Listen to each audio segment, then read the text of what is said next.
Alors, pour débloquer le corps et aller dans la posture du demi-lotus Ardha Padmasana, je vais vous proposer des petits exercices d'assouplissement déjà au niveau des pieds et des chevilles. Parce que vous voyez, quand on place le pied très haut, eh bien, on a la cheville qui est parfaitement étirée, tout le dessus du pied jusqu'aux orteils.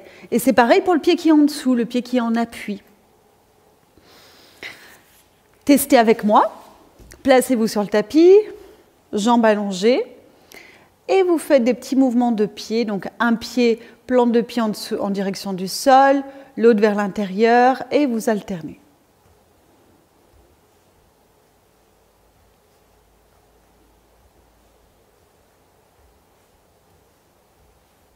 Vous pouvez le faire doucement, vous pouvez aussi le faire vite, accélérer.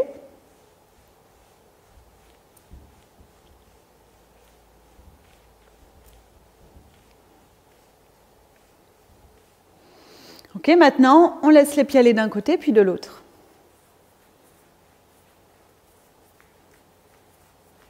Si on est assez souple, on va avoir un contact des pieds sur le côté du sol. Et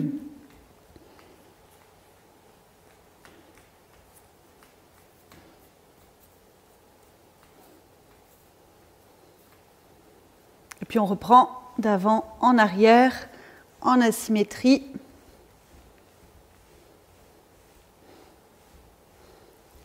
Ça chauffe bien la cheville. On peut faire des petits mouvements de rotation dans un sens, dans l'autre, un sens, puis l'autre.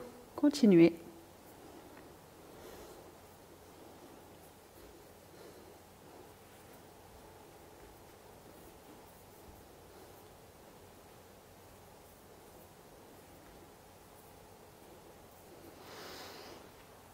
Vous pouvez prendre votre brique.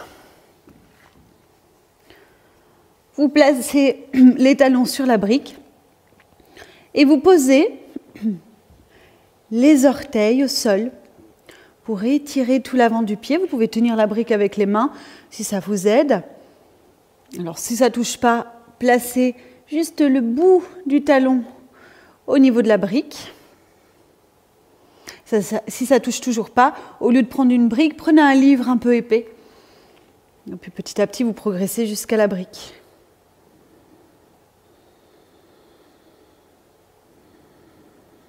Plusieurs respirations comme ça, tous les jours, à bien ressentir. L'ancrage dans chaque orteil, c'est intéressant.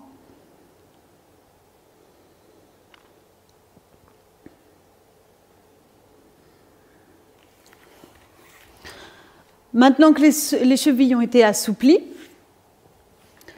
pour faire ce demi-lotus, il faut un bon écart entre les jambes, une souplesse de hanche. Donc là, vous pouvez ouvrir vos jambes allongées. Tenir le dos droit, puis amener le front vers un genou sans décoller la fesse opposée. Restez un peu. Si le genou ne touche pas avec le front, mettez une brique entre.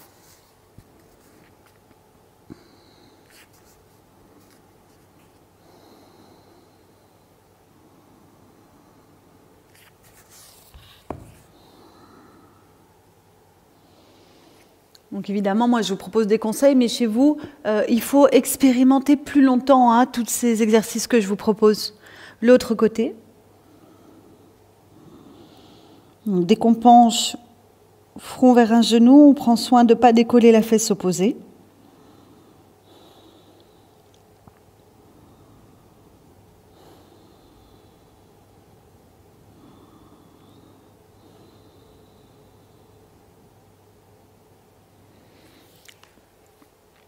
Puis ensuite au milieu, front au sol ou pareil, vous pouvez mettre la brique.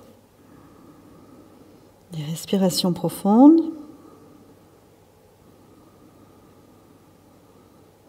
Si une brique ne suffit pas, mettez-en deux ou un gros coussin plus une brique.